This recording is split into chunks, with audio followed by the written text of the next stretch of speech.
नमस्कार, मैं रंजित रंजन आप सभी का एक बार फिर से स्वागत करता हूं हमारे इस YouTube channel competitive study centre पर। दोस्तों, आप लोगों को पता है पर डे आप लोगों के लिए सुबह सुबह एक क्लास बिहार पुलिस का और एक सेट पूरे सेट का डिस्कशन होता है, जिसमें मैथ, जीके, हिंदी सारे सब्जेक्ट का डिस्कशन होता है। आप लोगों को पता ही है, आप लोग देख ही रहे हैं, फॉलो कर ही रहे हैं, ठीक है। लेकिन जो लोग नए हैं, नहीं देखे हैं, वो बहुत सारे सेट का डिस्कशन हुआ है, उसका लिंक डिस्क्रिप्शन में आप लोग जाकर देख सकते हैं उस क्लास को भी। आज इससे अगला सेट लेते हैं जो पूछा ही गया है, प्रीवियस ईयर का क्वेश्चन है, प्रीवियस ईयर का क्वेश्चन है, ठीक है। चलिए देखते हैं कैसा कैसा क्वेश्चन। जो स्टूडेंट को प्रॉब्लम होगा ना क्लास में, सिर्फ वही क्वेश्चन हम डिस्कस करेंगे, ताकि आप लोग बना ही रहे हैं, एक लाइन से अगर बताएंगे तो आपका टाइम वेस्ट हो जाएगा, है ना। तो टाइम वेस्ट नहीं करना। जो क्वेश्चन स्टूडेंट पूछ रहा है, शायद ऐसा क्वेश्चन आपको भी फंसे, तो आज के बाद नहीं फंसेगा, और एग्जाम में अगर ऐसा क्वेश्चन इस टाइप के आते हैं तो बिल्कुल बनेगा। समझ गए कि नहीं? ठीक है, चलिए अगला क्वेश्चन पूछिए। क्या है पहला क्वेश्चन? चलिए देखिए देखिए, अब एक ही है कलम हमारे पास।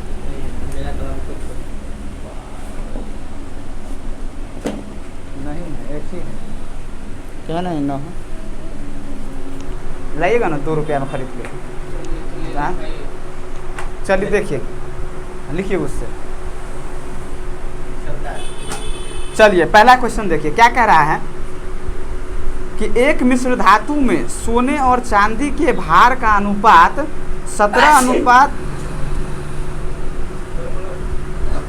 शुरुआत में ही इतना जोर से आप किए हैं ना, जैसे लगा है कि उड़ जाएगा क्लास।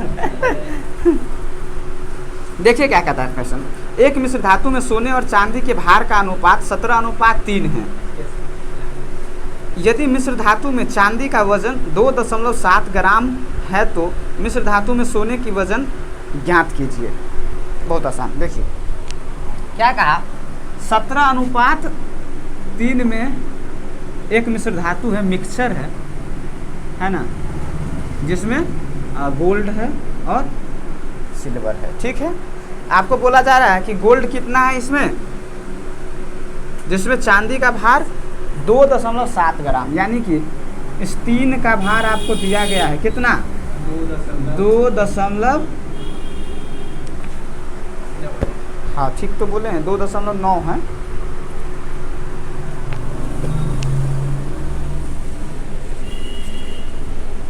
देखिए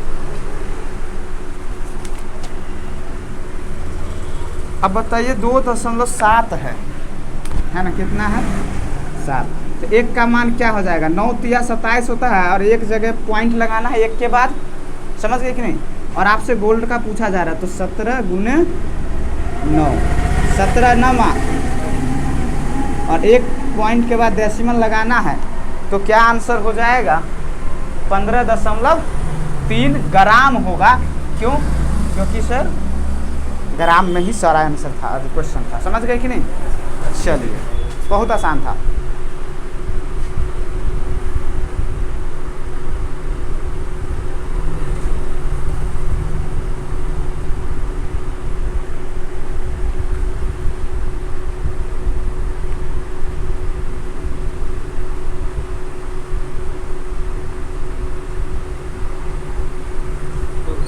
हो गया? देखिए कह रहा है कि अगला क्वेश्चन, अंकित मूल्य पर 20% की छूट देने के पश्चात किशोर 12% का लाभ अर्जित करता है। अंकित मूल्य क्रय मूल्य से कितने प्रतिशत अधिक है? ठीक है, उतार लिए। Very good. देखिए कह रहा है कि अंकित मूल्य, क्रय मूल्य और विक्रय मूल्य में आपको रिलेशन दिया गया है, आपसे कितना प्रतिशत अधिक है क्रय मूल्य से अंकित मूल्य, वो आपको बताना है, ठीक है। तो हमें मानना पड़ेगा, तो हम सीपी को ही 100 कैरी कर लेते हैं, ठीक है। सीपी अगर हमारा 100 होगा तो एसपी कितना होगा, आपने लाभ लिया है कितना, 12% का, तो 12% का लाभ का मतलब 100 पर 12 यानी कि 112। और आपसे अंकित मूल्य जो होता है एमपी पे जब हम डिस्काउंट को घटाते हैं तो क्या आता है, एसपी आता है कि नहीं आता है। इसका मतलब ये जो है एसपी, और छूट कितना % है दिया गया है इसमें नहीं लगा है। 20% की छूट दिया गया है, ठीक है ना, 20%। इसका मतलब ये जो 112 है वो 80% में मिला होगा। हमने 20% आपको छूट दे दिया तो 80% पैसा लिए होंगे, और 100% का मान निकालेंगे तो MP आ जाएगा। समझ गए कि नहीं? तो बस 20 चौक 80, 20 पंचे 100, 4 दूना 8 और 8 चौक 32, यही होगा। Very good. अब यहाँ से काटिए, क्या आएगा? 8 पंचे 40, 5 दूना 10 और 4 14। कितना होगा अंकित मूल्य इस क्वेश्चन का? 140 रुपया। आया समझ में? कुछ नहीं था, छूट दिया हुआ था, पहले छूट दिया हुआ था, लेकिन छूट का इस्तेमाल पहले नहीं किए। क्यों? पहले विक्रय मूल्य आ जाएगा फिर हम छूट का इस्तेमाल करेंगे। कहें 100 क्रय मूल्य है, 12% का लाभ, यानी 112 में बेचे होंगे, और ये जो विक्रय मूल्य हम लिए हैं वो छूट के साथ दिए हैं तब पैसा दिया है। तो 20% छूट दिए थे यानी 80% का पैसा लिए होंगे। तो पूछा गया कि 100% का मान कितना होगा, तो 140 रुपया। आ गया सबको समझ में? तब तो वो और ज़्यादा हो जाता हमारा SP।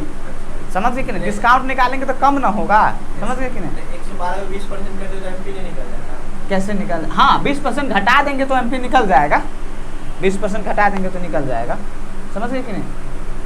और घटा देंगे, सॉरी जोड़ देंगे, क्योंकि SP MP में घटाए हैं तब ये आया, तो इसको इधर ले जाएंगे तो जुड़ेगा ना डिस्काउंट के लिए। समझ गए कि नहीं? 112 में 20%। चलिए उतारिए।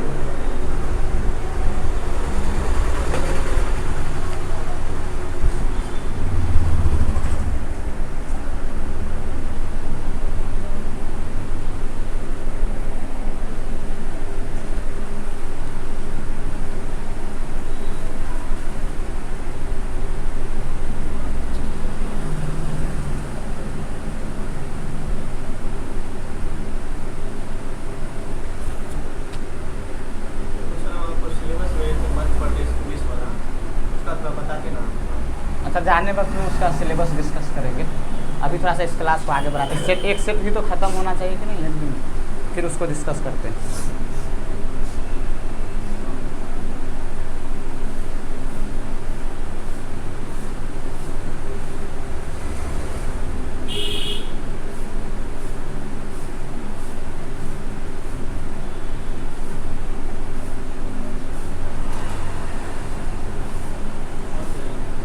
हो गया। देखिए अगला क्वेश्चन कह रहा है, यदि रीना 12 मोबाइल फ़ोन 18,09,160 रुपये में बेचती है, जिनका क्रय मूल्य 14,056 रुपये प्रति फ़ोन है, तो उसे कुल कितना लाभ हुआ? पैसों की बात कर रहा, तब तो बहुत आसान हो गया। समझ गए कि नहीं? कुल कितना लाभ हुआ? एक बात बताइए, एक फ़ोन का क्रय मूल्य आपको 14,056 दिया हुआ है। यहाँ पर देखिए, एक फ़ोन का, एक मोबाइल फ़ोन का CP 14,056 दिया हुआ है, और 12 फ़ोन आपने बेचा है, तो 12 फ़ोन का जो हो जाएगा वो 12 गुने 1456, 14,056 हो जाएगा। समझ गए कि नहीं? तो फिर यहाँ से गुना करना होगा तब जाके आएगा। तो 12 छक 72, 7 बचेगा, 12 सत्ते 84, 84 और 7 कितना हो जाएगा? 91, 9 बचेगा, 12 चौक 48, 12 का 12 और 4 16, यानी कि 16,08,912 होगा। लेकिन 16,08,912 आपका CP है, आपका SP कितना है? 18,09,160 इतना। तो इसमें से इसको घटाना होगा, क्योंकि ये CP है और ये SP है, तभी जाके हमारा प्रॉफिट आएगा। तो घटाइए, 0 में से 2 गया तो 10 में से 2 जाएगा तो 8, 5 में से 1 गया तो 4, 10 में से 9 गया 1, 8 में से 8 गया 0, 2। कितना लाभ होगा? 20,148 रुपये का लाभ होगा। समझ में आ गया? तब जो है कि हाँ, इसको इसके नीचे CP रख के 100 से मल्टीप्लाई करते। अभी हमें पैसा पूछा है, बेसिकली ये कैलकुलेशन ही आपसे करवाना चाह रहा था, ताकि देखें हैं कि कैलकुलेशन में क्या हो रहा है। समझ? एक मोबाइल का हमारे पास CP था, हम 12 मोबाइल का CP निकाल लिया, उसमें से 12 मोबाइल के SP में से CP को घटा दिया, तो प्रॉफिट आ गया, बस हो गया। आया समझ में? उतारिएगा, उतारिए।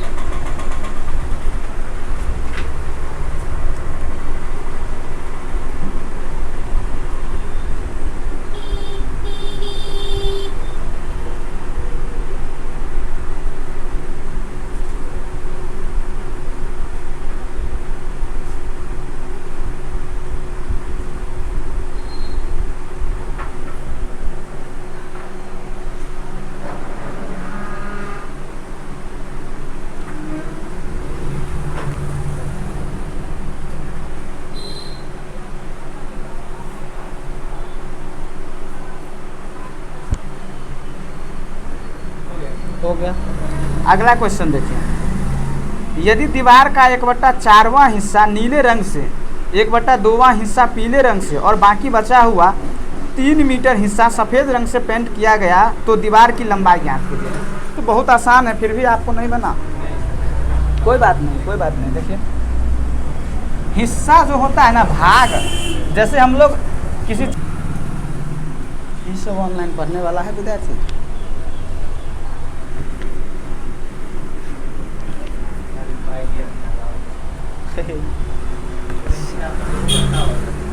बात वैसे मन है, शौक लगल है। चलिए देखिए, हिस्सा जो होता है ना, हिस्सा में क्या करते हैं हम लोग, एक मान लेते हैं पूरे हिस्सा को, समझ गए कि नहीं। अच्छा, पूरे हिस्सा को एक मानेंगे तो पूरा हिस्सा में से अगर हम जितना भाग दूसरा उसको घटा देंगे तो शेष आ जाएगा। तो कह रहा है 1/4 है नीला और 1/2 है पीला, तो 1/4 प्लस 1/2 घटा देंगे तो शेष आ जाएगा। और शेष भाग के लिए ही हमारे पास दिया हुआ 3 मीटर। पहले इसको देखते कितना आता है, 1 - 4 डिनोमिनेटर कर देंगे तो 2 ऊपर होगा तो 3/4, तो कितना बचेगा 1/4। और ये 1/4 हमारा दिया हुआ है कितना है, 3 मीटर है, 3 मीटर। देखिए तो इस 4 को इधर ले आएंगे तो 1 यूनिट का मान 12 मीटर हो जाएगा। और एक ही आपका पूरा भाग लंबाई माने थे, तो दीवार का जो लंबाई है वो कितना हो जाएगा, 12 मीटर। चलो, ये क्वेश्चन में कुछ था ही नहीं। इस क्वेश्चन में कहा है कि यदि दीवार का 1/4 हिस्सा नीले रंग से और 1/2 हिस्सा पीले रंग से पेंट किया गया, और बाकी हिस्सा जो है ना 3 मीटर का है, वो सफ़ेद रंग से किया गया है। हमने कहा पहले बाकी हिस्सा निकाल लेते हैं और 3 मीटर के बराबर कर देंगे तो दीवार की लंबाई आ जाएगा। तो इसको जब घटाए हैं पूरा हिस्सा हमने 100 के जगह यहाँ पर 1 मान लिए, क्योंकि हिस्सा की बात होगा, भाग का बात होगा तो हम 1 मान लेंगे। जब परसेंटेज जो सेक्शन का होता है तो 100 मानते हैं। तो यहाँ पे जब इसका डिनोमिनेटर को सेम किए हैं तो पता चला ये 3/4 था। पूरे में से 3/4 को माइनस कर दिया तो 1/4 आ गया, और 1/4 ही 3 मीटर के बराबर था। तो पूरा भाग कितना के बराबर होगा, 12 मीटर के, और यही दीवार की लंबाई होगा।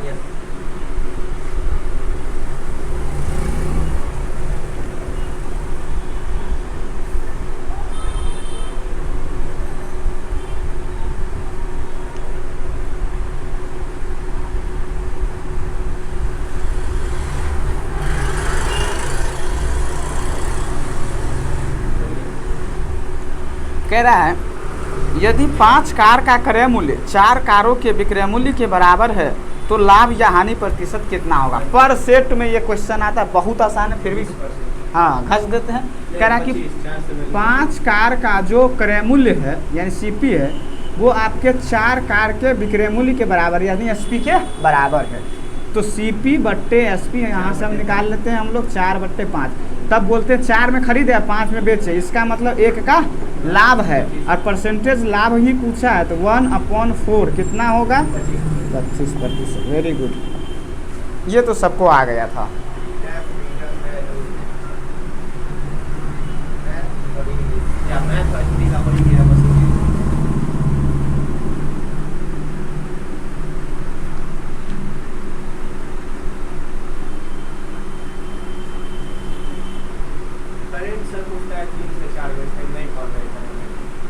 हाँ कोई बात नहीं, बाद में देखेंगे जब एग्ज़ाम आएगा ना तब। अभी सबको ठीक कीजिए, जीके जीएस मैथ हिंदी को थोड़ा सा ठीक करिए, है ना। इंग्लिश को देख लीजिए कुछ, ये सब ठीक कीजिए। फिजिकल तो चल ही रहा है। चलिए, तो आसान था। अगला क्वेश्चन देखिए, इसमें थोड़ा सा आपको समझने की बात, वैसे हमने समझाया है पूरा ये। यदि x एक अभाज्य संख्या है तो x और इसकी कर्मिक संख्याओं का एलसीएम कितना होगा। कर्मिक मतलब बेसिकली बोला जा रहा है जो अभाज्य के बाद जो एक अभाज्य होगा। तो मान लीजिए 2 हमारा अभाज्य संख्या है, उसमें 1 जोड़ देंगे तो अगला अभाज्य संख्या आ जाएगा कि नहीं, यही बोला जा रहा है। यहाँ पर देखिए, रुकिए मिटाते हैं इसको। और एलसीएम क्या होता है, जो कॉमन होता है वो भी आ जाता है फैक्टर का, और जो नहीं कॉमन रहता है वो भी आ जाता है कि नहीं। यानी एलसीएम में सब नंबर आ जाता है, यानी बेसिकली वो मल्टीप्लाई आ जाता है जब एक दूसरे का वो अलग होता है। तो इसीलिए इसका आंसर बहुत ही आसान और वो हो जाएगा। देखिए क्या, अगर मान लीजिए हमने x मान लिया वो अभाज्य संख्या, तो अगला इसका क्रमिक वाला जो होगा वो x+1 होगा और इन दोनों संख्याओं का मल्टीप्लाई ही आपका क्या कहलाएगा, इस संख्या का एलसीएम कहलाएगा। बस हो गया, यही समझने की बात था कि इन संख्याओं का जो एलसीएम होगा ना वो दोनों संख्याओं का मल्टीपल होगा। जब कुछ भी कॉमन नहीं रहता तो हम क्या करते हैं, मल्टीप्लाई ही तो करते हैं एलसीएम के लिए, इसीलिए इन दोनों संख्याओं का मल्टीप्लाई हो गया। समझ में आया। x और x+1 इसका क्रमिक मान है। क्वेश्चन कह रहा है कि यदि x एक अभाज्य संख्या है तो x और इसकी क्रमिक संख्याओं का एलसीएम क्या होगा। तो x ये है और उसकी क्रमिक संख्या क्या होगा, माने सहभाज्य की बात करते हैं, एक जोड़ दिए हैं और इन दोनों को जो मल्टीप्लाई करेंगे, कुछ भी कॉमन नहीं है तो मल्टीप्लाई करेंगे तो ही एलसीएम आएगा। तो एलसीएम के लिए दोनों का मल्टीप्लाई कर दिए हैं। मल्टीप्लाई करेगा तो ये x स्क्वायर हो जाएगा। हाँ तो अभी काहे ला करेंगे, सिर्फ हम देख लिए मल्टीप्लाई ही क्या होता है, एलसीएम होता है। अगर ऑप्शन हमारा स्क्वायर में रहेगा तो x² + x हो जाएगा। समझ गए कि नहीं। हाँ ऐसा ही है ऑप्शन, तो इसीलिए ऐसा ही आपका आंसर होगा। ठीक है,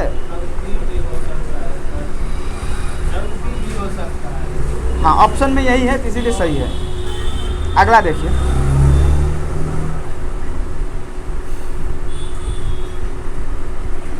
कह रहा है कि कोई इनलेट पाइप 2 घंटे में किसी टंकी को भर सकता है और एक आउटलेट पाइप 3 घंटे में पूरी भरी टंकी को खाली कर सकता है।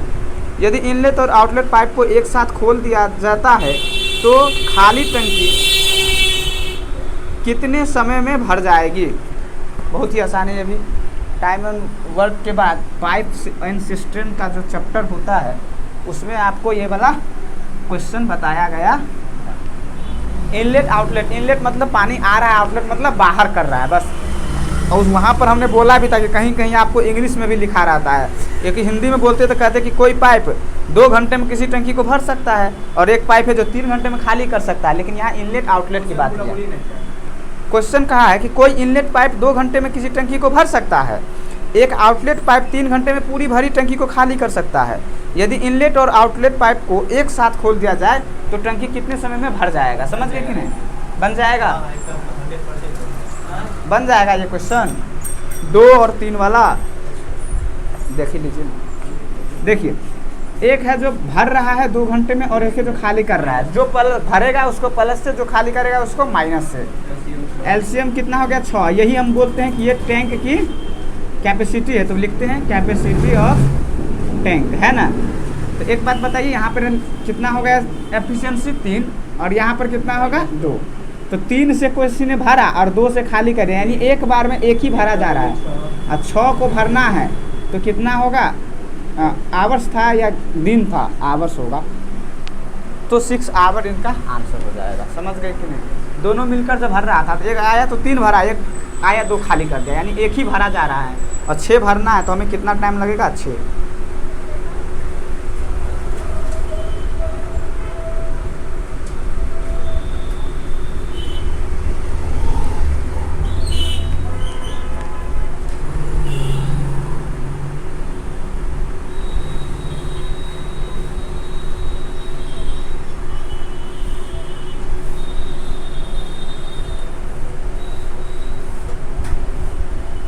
हो गया, चलिए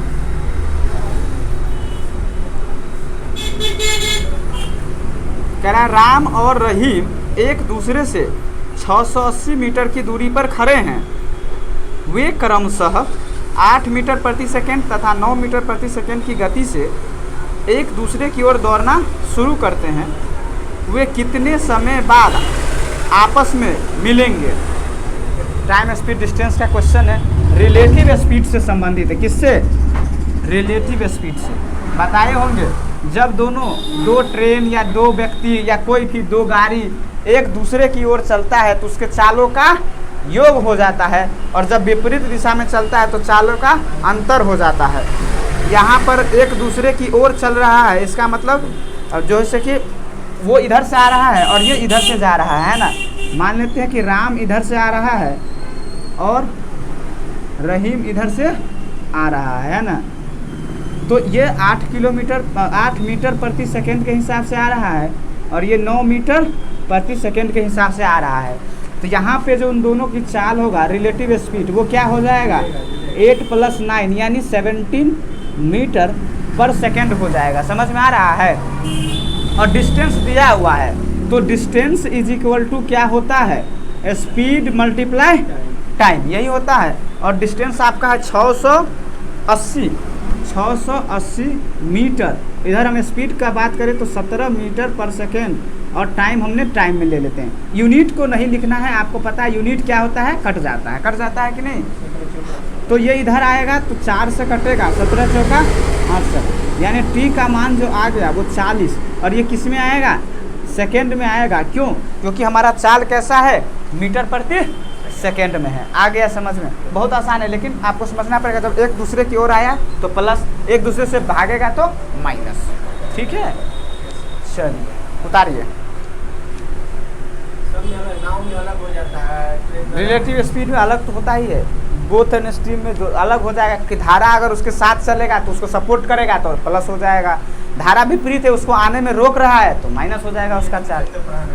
ठीक है, पहले इसको बता देते हैं, अभी इसको ले लेंगे संडे को ये भी चैप्टर।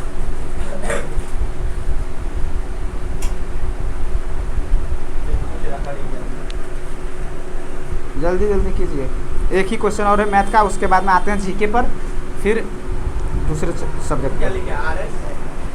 राम है, रहीम है, रिलेटिव स्पीड इसको बोलते हैं, रिलेटिव स्पीड।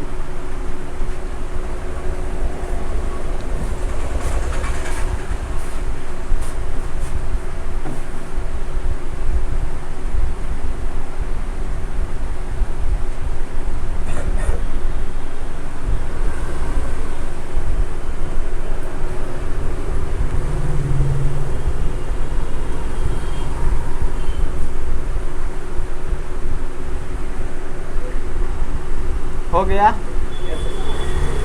देखिए अगला क्वेश्चन कह रहा है कि मधु द्वारा 4 विषयों में प्राप्त औसत अंक 64 है और 5वें विषय में उसने 69 अंक हासिल किया। मधु द्वारा 5 विषयों में प्राप्त औसत नया अंक क्या, नहीं मधु द्वारा प्राप्त 5 विषयों में नया औसत